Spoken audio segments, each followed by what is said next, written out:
The Janjaweed are an Arab nomad militia group operating in the Sahel region, specifically in Sudan, particularly in Darfur and eastern Chad.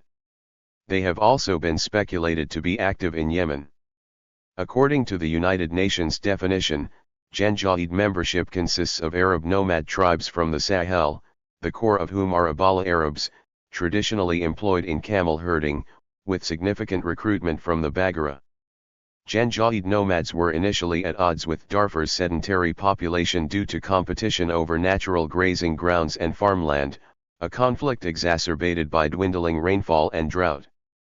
The Janjaweed were a major player in the Darfur conflict between 2003 and 2020, in opposition to the Sudan Liberation Movement/Army and the Justice and Equality Movement rebels. In 2013, the Rapid Support Forces grew out of the Janjaweed. Janjaweed, Arab militia active in Sudan, particularly in the Darfur region. The militia's name is thought by many to be derived from the Arabic jani, spirit, and javad, horse, although its etymological origins are not completely clear. The Janjaweed has its origins in the long-running civil war that gripped one of Sudan's neighbors, Chad. Another neighbor, Libya, intervened in the conflict in 1980. To supplement its own forces in the region, Libya provided material support to Arab nomads in eastern Chad.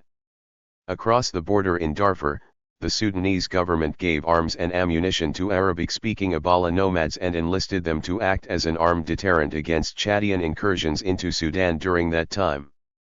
Those two groups would later form the basis of the Janjaweed. Although a truce brought Libyan intervention in Chad to an end in 1987, by then civil war had resumed in Sudan, as sporadic fighting between the south and the north gave way to a full rebellion in 1983. The overlapping conflicts provided continuous circumstances under which the militias could operate. Over the following decade, the two armed Arab groups formed a loose coalition. The militias raided villages along the Chad-Sudan border throughout the 1990s, but the violence derived primarily from clashes between farmers and pastoralists over land and water rights. The attitude of the Sudanese government in Khartoum toward the militias ranged from tacit support, as the government provided the militias with supplies so they could supplement the Sudanese army in its fight against the rebel Sudanese People's Liberation Army, to benevolent neglect, as the government did little to halt the banditry in which the militias engaged. The nature of militia activity in Darfur took on a new dimension in 2003. Beginning in 2002, rebels from Darfur's sedentary agriculturalist population, primarily African groups, protesting what they contended was unfair treatment by the Arab-dominated Sudanese government, conducted strikes on government installations. The Sudanese armed forces retaliated with devastating aerial bombardments of rebel strongholds. Two of the most prominent rebel groups, the Justice and Equality Movement, JEM, and the Sudan Liberation Army, SLA, mounted a joint raid on the Sudanese air base at Al-Fashir in April 2003, destroying aircraft and capturing dozens of prisoners. The Al-Fashir raid was a psychological blow to the government in Khartoum, and the SLA pressed its advantage, scoring a string of victories against the Sudanese military. In response, the Arab militias, now referred to collectively as the Janjaweed, were organized as a counterinsurgency force. Supplied with arms and communications equipment by Sudanese military intelligence, the highly mobile Janjaweed forces turned the tide of battle in Darfur. They routed the SLA and conducted what was described by international observers as an ethnic cleansing of the Fur, Massaleit, and Zaghawa peoples. A typical Janjaweed raid would open with an attack by the Sudanese Air Force, with helicopter gunships or Antonov bombers targeting civilian settlements. Within hours, mounted Janjaweed would sweep into the area, killing and mutilating the men, raping the women, and killing or kidnapping the children. The raiders would then destroy the basic necessities of village life, burning fields and houses, poisoning wells, and seizing anything of value. Between 2003 and 2008, hundreds of thousands were killed and millions were displaced as the Janjaweed targeted civilian populations across Darfur. The Janjaweed's campaign, which was characterized as genocide by U.S. Secretary of State Colin Powell in 2004, drew international condemnation, but the government of Sudanese Press. Omar Hassan al-Bashir denied any connection between itself and the Janjaweed. Some 7,000 troops under the banner of the African Union, were dispatched to Darfur in 2004, but the force was too small to act as an effective deterrent to the Janjaweed's continued attacks. The presence was bolstered by a United Nations peacekeeping contingent in 2008, and the combined force, which swelled to more than 22,000, curtailed Janjaweed activity in Darfur. In Darfur, a western state in Sudan, Libyan leader Muammar Gaddafi supported the creation of the Tajamu al-Arabi, Arab Gathering, militia, which was described by Gerard Prunier as a militantly racist and pan-Arabist organization which stressed the Arab character of the province. The Arab Gathering shared members and a source of support with the Islamic Legion, and the distinction between the two is often ambiguous. The nearly continuous cross-border raids contributed to a separate ethnic conflict within Darfur that killed about 9,000 people between 1985 and 1988. The Janjaweed leadership has some background in Gaddafi's mercenary forces. The Janjaweed first appeared in 1988 after Chadian President Hissène Habre, backed by France and the United States, defeated the Libyan army. Gaddafi's Chadian protégé, Akik ibn Umar, retreated with his partisan forces to Darfur, where they were hosted by Sheikh Musa Hilal, the newly elevated chief of the Razigat Arab tribes of North Darfur. Hilal's tribesmen had earlier smuggled Libyan weapons to Ibn Umar's forces. A French-Chadian incursion destroyed Ibn Umar's camp, but his weapons remained with his Mohammed hosts. Throughout the 1990s, the Janjaweed were Arab partisans who pursued a local agenda of controlling land, and were tolerated by the Sudan government. The majority of Darfur's Arabs, the Baggara, became involved in the war over grazing territory. In 1999 to 2000, faced with threats of insurgency in western and northern Darfur, Khartoum security armed the Janjaweed forces. As the insurgency escalated in February 2003, spearheaded by the Sudan Liberation Movement/Army and the Justice and Equality Movement, the Sudanese government responded by using the Janjaweed as its main counterinsurgency force. Janjaweed forces were ordered to attack and recover the rebel-held areas of Darfur, conducting a campaign against rebels in Darfur. In 2004, the U.S. State Department and others named leading Janjaweed commanders, including Musa Hilal Sneed, as genocide suspects. By early 2006, many Janjaweed had been absorbed into the Sudan armed forces including the Popular Defense Forces and Border Guards. Meanwhile, the Janjaweed expanded to include some Arab tribes in eastern Darfur who were not historically associated with the original Janjaweed. A political base was also re-established in Chad as part of the United Front for Democratic Change, FUC, coalition. By October 2007, only the United States government had declared the Janjaweed killings in Darfur to be genocide, since they had killed an estimated 200,000 to 400,000 civilians over the previous 3 years. The UN Security Council called for the Janjaweed to be disarmed. On July 14, 2008, the prosecutor of the International Criminal Court filed genocide charges against Sudanese President Omar al-Bashir, accusing him of masterminding attempts to wipe out African tribes in Darfur with a campaign of murder, rape, and deportation. In 2013, the Rapid Support Forces, RSF, were formed from the Janjaweed to fight against rebel groups in Darfur, South Kordofan, and Blue Nile. In 2023, international diplomats insisted that the RSF merge into the Sudanese army as part of the Sudanese transition to democracy.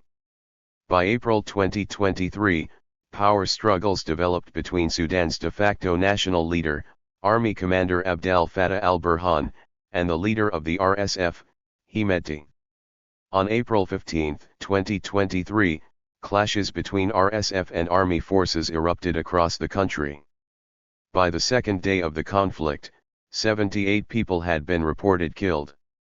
Among the dead were 3 World Food Programme, WFP, workers, triggering the organization to suspend its work in Sudan, where it had been a principal force in alleviating hunger.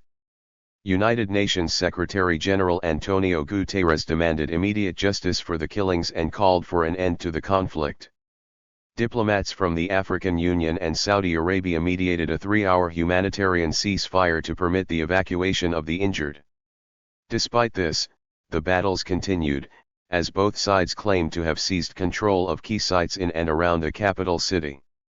The term Janjaweed refers to the armed groups of the Arabs of Darfur and Kordofan in western Sudan. They call themselves Fursan, horsemen. Darfur, located in western Sudan, is a vast plain about the size of the U.S. state of Texas. It is divided into 3 states: North Darfur, with its capital at El Fasher, West Darfur, with its capital at El Geneina, and South Darfur, with its seat at Nyala.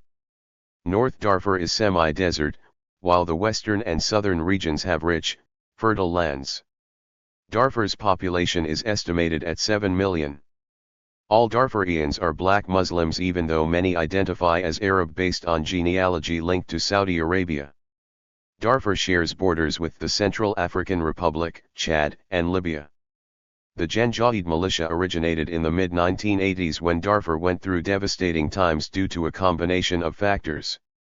These included chronic neglect and marginalization by Khartoum, mishandling of a severe drought in the Sahel, and a subsequent famine. The outbreak of civil war between the north and south of Sudan. Increased migrant flows from Chad, Chadian rebels and Libyan military activities, and the weakening of indigenous dispute-solving mechanism. All these events conspired to create a situation in which there was a collapse of law and order. Darfurians began to arm themselves. Several Arabs and non-Arab groups formed their own militias as self-defense. The term Janjaweed eventually applied to all Arab armed groups irrespective of their origins. For example, they could be Chadian, Libyan, or from other non-Sudanese backgrounds. But most of them were Arabs from Darfur. Most were Abala camel herders of North Darfur who complained about a lack of their own abode, dar, similar to the Fur and other Arab groups. The famine and the collapse of law and order encouraged the formation of the groups as they could make land grabs and restock lost animals. What role is the Janjaweed playing in the current Sudanese unrest? The Janjaweed has a strong link to the current crisis. This is because for the past 6 years the government of former President Omar al-Bashir officially organized the Janjaweed militia as the rapid support forces under the command of the National Intelligence and Security Services. They were used to defeat rebel groups in the country. In 2013, al-Bashir selected Dagalo, an Abala Arab of Himadi clan, as the leader of the Janjaweed. A year later it was constitutionally accepted as a regular force. Although the Rapid Support Forces consist of other government-backed militia groups, most of its members were Darfurians chosen by Dagalo. According to Human Rights Watch, the Rapid Support Forces committed war crimes in Darfur in 2014 and 2015 when civilians were displaced, raped, looted, and killed. The recent killings of peaceful protesters in Khartoum are also believed to have been committed by the Rapid Support Forces. It is commanded by Dagalo, who is now the deputy chairman of the Transitional Military Council that forced al-Bashir out of power in April 2019. The council is chaired by Lieutenant General Abdel Fattah al-Burhan, but many believe Dagalo has the real power. He is believed to be wealthy with close ties to Saudi Arabia and the United Arab Emirates. What role has the Janjaweed played in other Sudanese conflicts? It played a big role in the Darfur conflict.